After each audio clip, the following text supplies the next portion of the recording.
penis tastes better boiled. Ladies and gentlemen, Today, we are going to begin our study of the male erection. We are adults. Now, I want everybody together to go ahead and say, penis, penis, penis. Penis tastes better. Penis tastes better. Penis tastes better boiled. come on, y'all, say it. No, man. Peanuts. I'm trying to say it as slow as I can. Peanuts. Peanuts. Peanuts. Y'all know what the hell I was saying. Come on, y'all, say it. It's that time of the week again. Welcome back to the Doug Stewart Show. The Boiled Peanuts Award are brought to you by my folks from Strickland Security. That's right. If you live in the ATL, man, and you're trying to get a reasonably priced alarm system, or even get your alarm system fixed, or even get the big boy alarm system, man, my people at Strickland Security are some of the best in the business. Over 55 years combined experience with home alarm systems. All you got to do is go online and check them out at StricklandSecurity.com. That's StricklandSecurity.com. Make sure you tell them, though, that the Doug Stewart Show sent you, okay? So, this week's Boiled Peanuts Award is going down to one of three candidates that we have for today. And your candidates are Blake Griffin for beating up his little friend that's a trainer for the Los Angeles Clippers. I mean, it seems like some type of lover's quarrel to me. But anyway, Blake Griffin beating up the little team trainer, a guy that he's much bigger and stronger than. I mean, Blake Griffin's one of the most athletic people in the world. I mean, not just in the NBA or just in this country. I mean, this man is a phenomenal athlete, jumping over cars and whatnot. So Blake Griffin's nominated for a Boiled Penis Award today on the Doug Stewart Show.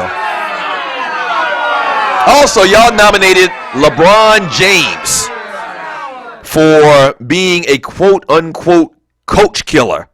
And I don't know if that's actually the case because I'm sure that they covered their tracks and LeBron James didn't outright say, yes, I want you to fire David Blatt. I'm sure that didn't happen. But you best believe that because of LeBron James and his feelings toward the position of where the Cleveland Cavaliers are right now, and the fact that they brought him in there after they had already hired David Blatt and they continued to, employ David Blatt as their head coach. LeBron James has never been a fan of David Blatt, in my opinion. So he's nominated for a Boiled Penis Award. And then Kanye West, with the whole back and forth with Wiz Khalifa and, calling that man out on Twitter 17, 18, 19 times. And then we find out from his ex-gal, Amber Rose, who is fine as hell. We find out from Amber Rose, or she says for the record, that she used to mess around with his booty hole. And he used to like it.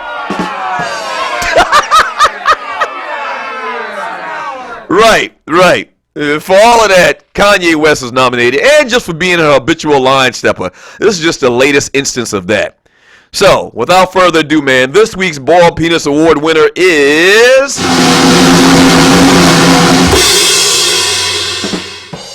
This week's Boiled Penis Award winner is... You know it.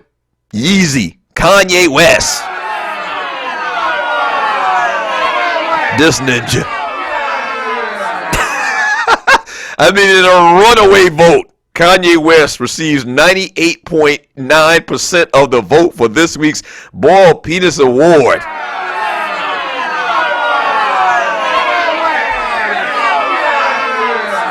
And not only does he win the award for just going ham on dude on Twitter, on social media, and he was wrong. Technically he was wrong about the reasons why he was going ham on dude on Wiz Khalifa. But he's actually kind of bipolar in some of these tweets. The latest on the story, and you're listening to the Doug Stewart Show, Kanye tweets out, exes can be mad, but just know I never let them play with my ass. You know what? it's almost like that whole thing. I don't know if you've ever heard, and David Stern did this a couple of years ago, and you're listening to the Doug Stewart Show. Someone asked David Stern a question, about something. I can't remember exactly what it was, but David Stern responded to that person, "Do you beat your wife?" And so that's, from what I understand, I remember the story. When somebody responds to you like that, it's almost like they can't win if they answer the question. So then they turn it around on you and they ask you what they perceive to be a silly question. And if you answer it, it kind of makes you look guilty, so you don't answer it at all.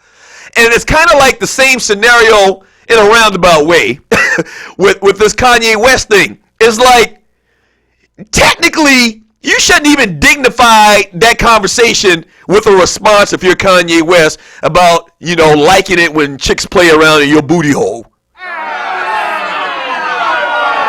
But this was such a bad look. This was such a bad look from Amber Rose when she went in on dude on Twitter that he had to respond. He had to say something. You know what I'm saying? It's almost like if you're gay, not that if you're gay, something's wrong with that, but if you're not gay and someone calls you gay, like you almost have to defend yourself. But you shouldn't have to defend yourself. You see what I'm saying?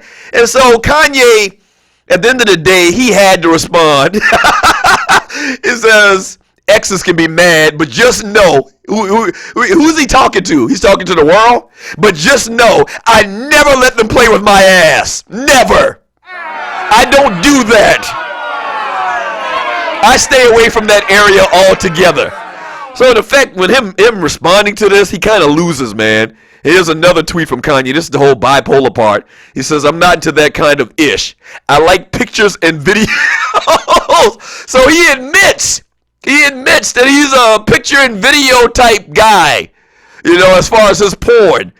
He says, I'm not into that kind of ish.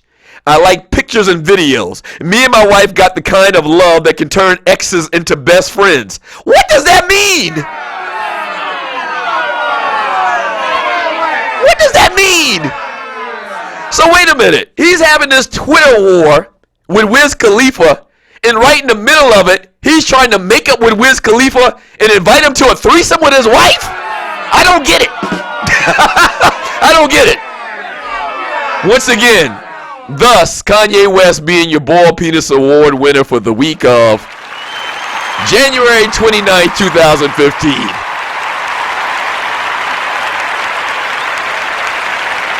Yeah, it'd be funny. You know what would be funny? It'd be funny if some of Kanye West's ex-gals come out. Like they get, interviewed on what's that thing called? The little newspaper out, TMZ. If they get interviewed by TMZ, and it's like, oh yeah, I used to date Kanye. Yeah, oh, he used to love when I used to play around his ass. Here's Kanye's girlfriend from a few years ago. Yeah, I love Kanye. One thing that always wigged me out about him, though, is he loved for me to stick my finger in his ass. Here's girlfriend number 5. Yeah, me and Kanye dated for a minute. He used to love the finger in his ass too much, though. I had to let that ninja go. Here's another girlfriend. Yeah, I loved Kanye. He was so good to me. It just really weirded me out how many times he asked me to put my finger in his ass. Yes, sir. Yes, sir. Yes, sir. Ain't nobody that I ever dated in my past ever gonna come out and say that Doug Stewart fancied a finger in his ass. I'm sorry. It ain't gonna happen. And if they do, if somebody does come out, they a damn lie. They a lie.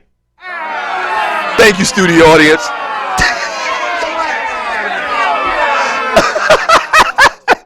Yeah, they're a damn lie. Nah. I told the story yesterday. You listen to the Doug Stewart Show. You start rubbing around back there, and, grabbing ninja ass and whatnot. That's fine. You can go ahead and squeeze my buttocks. Like, I got a, ladies tell me all the time, I got a nice bookie back there. But the minute you start getting in that region where I wipe my ass with some toilet tissue, no, I got to move your hand. It's kind of like that scene from, what movie was that? The movie with Chris Tucker, and I can't even remember, but the guy, Wendell, what's his name? I can't remember his name, and I'm bad with the names. Remember Chris Tucker was in that jail scene, and the dude, Faison, that's his name, Faison, Big Worm from Friday. The dude kept putting his hand on Chris Tucker's knee, he kept moving it. Go ahead, man, stop playing, man, stop playing. Yeah, don't be putting your hand back there in that area, man. Stop playing. You're listening to the Doug Stewart Show. No, sir. No, sirree. We don't get down like that in Oakley. That's where I'm from.